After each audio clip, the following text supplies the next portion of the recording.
And prevention services, you click on services and you select prevention services. And this is a little more complicated.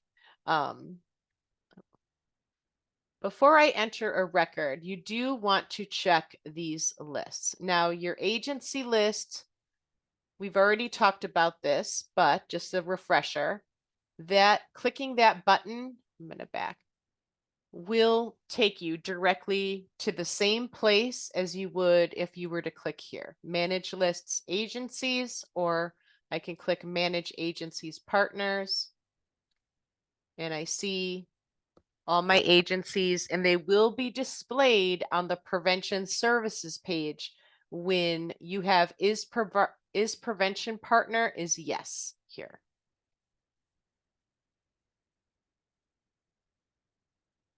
One of the prevention services is coalition building, and they want you to name the coalition. So you're going to have different coalition names than you work with than another provider in a different part of the state. So to manage that list, you want to click this button, Manage Coalition Names. And this is a list of all your coalitions. And you can add a new one if you would like.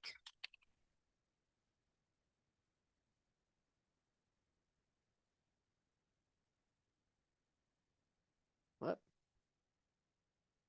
I'm going to leave display order blank and just save.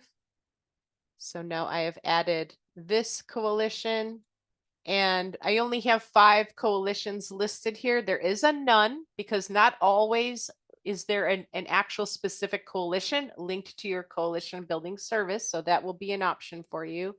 And if you have many here, you can search by coalition name, whether or not it's an active coalition or the display order. So I'm going to go back to my prevention services. You can click here. And then finally are your strategy tag lists, because every prevention service, I shouldn't say every, but many prevention services are linked to a specific strategy that you all have. So to manage your strategy tag list, you click this button, Manage Strategy Tags. This is a list of all my strategy tags. I'm going to add a new one. The name of a strategy tag. I am not good at coming up with examples for this. Does anyone have a suggestion of a strategy tag they've been using?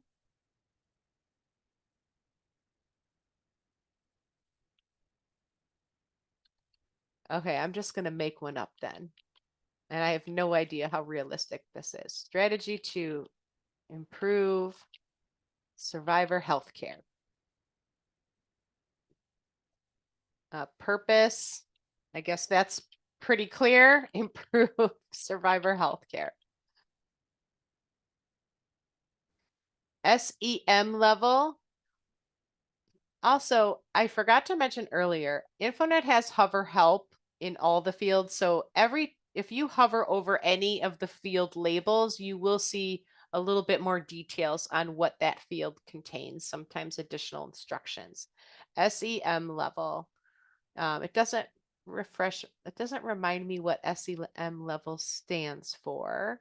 But it's simply whether it's an individual or a community level. So you would select whichever one applies to your strategy. The risk and protective factor field, this is a multi-select field. So for this strategy, they may have risk and or protective factors associated with the strategy, and you select the ones that apply to this particular strategy. And I believe these come directly from the CDC for your the grants you receive from there, I think, that are filtered through Illinois Department of Public Health. So you can just continue to select. If there's an R, that means it's a risk factor. If there is a P, which are at the bottom, those are protective factors. Okay, I'm going to leave it at that. Number of potential reach, number of people. this could potentially reach organizations. I don't know if that's unrealistically high, but we'll say schools and communities. And these are all optional except individuals. This one is required for every strategy, and some strategies may require you to enter numbers in organizations, schools, and communities to indicate the potential reach of this strategy effort. Evaluation collected is a simple yes or no. That is a required field for the strategy record to be saved. And if yes, please select methods used. You noticed I selected no here, so it's grayed out. If I were to select yes, it gives me options that are used for evaluating this particular strategy. Maybe I'll say pre-post and other. It does allow you to bring multiple selections into that field. The is active box is selected by default. If it's a strategy that's no longer active, you could uncheck that. And then for comments,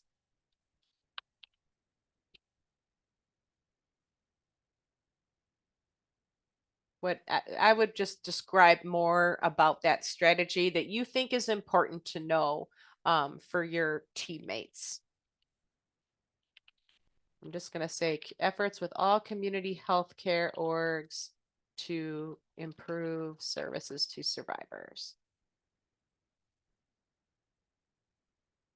Okay, so there is a lot to enter for the strategy tags. I'm going to save. I'll go back to the tag search, and you can see this is the strategy tag I entered right here. If I need to edit, I can click the edit button. Maybe it's a community and not an individual strategy. And so that's my strategy list. Now I can go back to prevention services, and I'm finally going to add a new prevention service by clicking this button. And my prevention services, there are 6 of them. And whichever one I choose here, it will slightly change the rest of the screen because the CDC requires certain different data points depending on the type of prevention service you provide. So if I do coalition building, now it's going to include a field for coalition name. But if I select professional training, see how the coalition name field disappears. I now have participant type. That's a field that wasn't displayed in the coalition building. So every prevention service is a little bit different. I'm going to enter a coalition building partnership. We'll say this happened today. And the strategy tag, we'll use our strategy that we just created to improve survivor healthcare. Activity type, meetings, it could be correspondence over email or text, an event, a presentation, or something else. And the number of activities that took place this day, the number of participants, whether it was a meeting or a presentation or even just an email, the number of participants would be how many people were on that email. The agency you are partnering with in this coalition building effort, and the coalition name. Location. This is also another text field. Most use it for cities and towns. You can use it for zip code or something else. Again, consistency is my most important recommendation here. State and then county. Oh, I forgot number of hours. This is also according to the nearest quarter hour. And comments.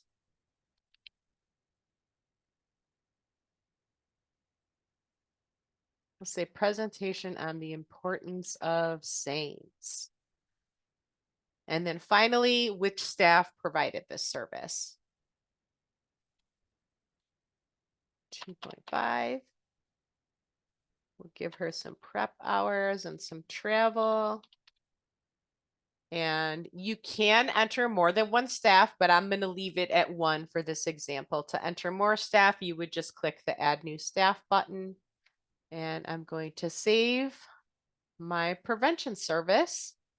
Click here to go back to the screen. And because all the prevention services are a little bit different, I'm going to enter a few different types. So let's see, we did coalition building, policy education, and change. So here we have some unique fields for this service: policy created and policy revised. We'll use the same strategy, same types of activities. We'll say this is a meeting. One meeting, say 10 people for 90 minutes, 1.5 hours. We'll say our partner is the same organization here. You can enter multiple partners in here. And indicate during this meeting, was a policy created or was there progress toward creating a policy? Say no. Or was a policy revised? Yes, no, or in progress. Location, state, and county. I'm not going to go over that. Again, county is actually required, which is unusual. So my guess is that the CDC requires this information to be reported by county. So that is probably why we had to mark it as a required field. And the staff. And I'm going to save. So that is policy education. And actually, because we're doing a few different examples on prevention services, I'm going to use this save and add new feature to bring us to a new empty screen ready to take in a new record. Okay, so let's do education programs, public ed. This is something that used to be entered as a community service. It is now moved to the new prevention services section because, again, this section has only existed for, it'll be 3 years this July. And this also asks for a strategy tag, but I'm going to select none for this one. Not every prevention service is going to be tied to a specific strategy. Participants type is unique to the public education service. So you simply enter the type of group you are doing public education for. We'll say post-secondary. We'll say there was one presentation, 200 students were there. Agency partner. We'll say, is there any universities in here? No, I guess we'll just have to use a high school. School district. I think this needs to be a number. Location and state, I'm going to skip because there's nothing different here. County, I cannot skip because it's required. Hours, say 1 hour. And I'm going to pick my staff. Conduct hours. And then I'm going to save this. Now, I have been asked before, what if my presentation is to more than one of these groups at the same time? Maybe it was a college and you had age groups 18 through 24. Maybe you had grad students there too, or you just covered both of those age ranges. I would, and let's say this was a 2-hour presentation, I would split it up. Do 1 hour for 18 to 19-year-olds and then another hour for 20 to 24-year-olds. All the other information about the record can be the same. Just split that one service up in half and divide the time and give half of the time to one group, half of the time to the other group. If there were multiple groups, you could proportionately divide that time up to your estimation of what portion of the group that specific population comprised. So if I presented to a community organization and it was made up with, or okay, there's an other client group. So that would be the best example of that. But if I gave a presentation to a big school and it covered ages from 5 to 18, you could use all 4 of these groups and just divide the time into 4 different records, splitting up the time as you think best appropriate. Okay, so I'm going to save that service and then add new. Professional training. So this is when you are training your community partner organizations on prevention work. So the unique field for this type of service is the type of participants. It changes. It gives you different types of other organizations you will be training on prevention. One of these should fit your service. There is also an other category if none of them do seem to fit. Or likewise, you can divide the time up proportionately if you are providing training to more than one of these groups in one setting. So I'm not going to go through a whole record there, but wanted to point out that uniqueness for this service category. And then prevention information materials. This is even more unique. If I select this prevention service category, I have material type, billboards, print, internet, radio, TV, and other. So you just want to select the type of media that hosted this service or that you use to deliver the service. And number of people reached. This is going to be challenging. I mean, especially with a podcast. I don't know how easy it is to see how many people listen to the podcast, but that's not what this, I think it's number of people that it could had the potential to reach. But it does require you to enter something in here. So you're going to need to have to come up with some form of estimating. We acknowledge this is a challenge. It's something that the CDC really needs you to report on. So that's why it is a required field. It also asks for hours and development hours. Hours would be, in this example, the length of the podcast. Okay, so we'll say 1 hour. Development hours is how long did it take for you to develop all the content for that podcast? That could have been a lot more time, maybe even 10 hours. Number of materials distributed.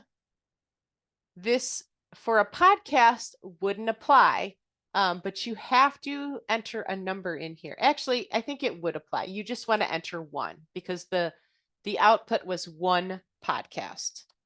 If it was replayed multiple times and you're aware of that, you could increase that number according to the number of times it was broadcast. I'm sorry, I'm going back. Number of publications would be what I just described. 1 podcast would be 1. If it was rebroadcast different times, then you would increase the number. Number of materials distributed. I'm guessing this is only applicable to print materials. Let's see if Hover Help tells us more information. Okay, let's see if it takes 0. Now I got to fill in these other fields to see whether or not it will take. We'll just say 1. And we'll enter anybody for a staff. Let's see if it takes. Okay, it's asking this, a strategy is required. I'm going to select none and an agency partner.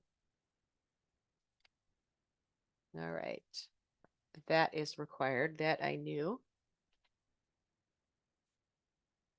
Okay, So for number of materials distributed, it will accept 0, but you do have to enter some number in there, even if it's 0. Okay, I'm going to save and add new so I can demo the last prevention category, which is community mobilization.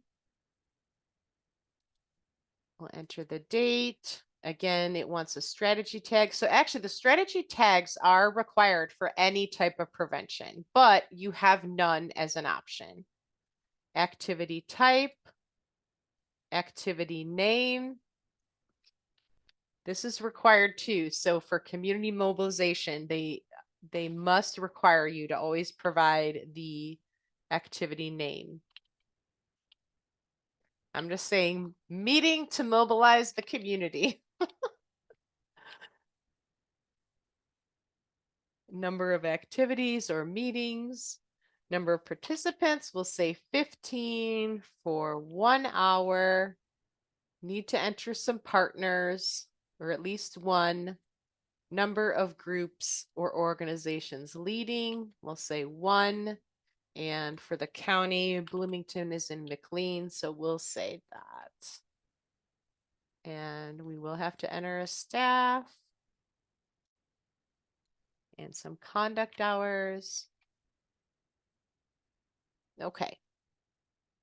So you could see the prevention services are a lot more complicated in that every category kind of has its own unique requirements and selections and what fields you need to report on. There are a lot more required fields in the prevention services section is because the CDC requires those fields. And that concludes the session or the segment on prevention services.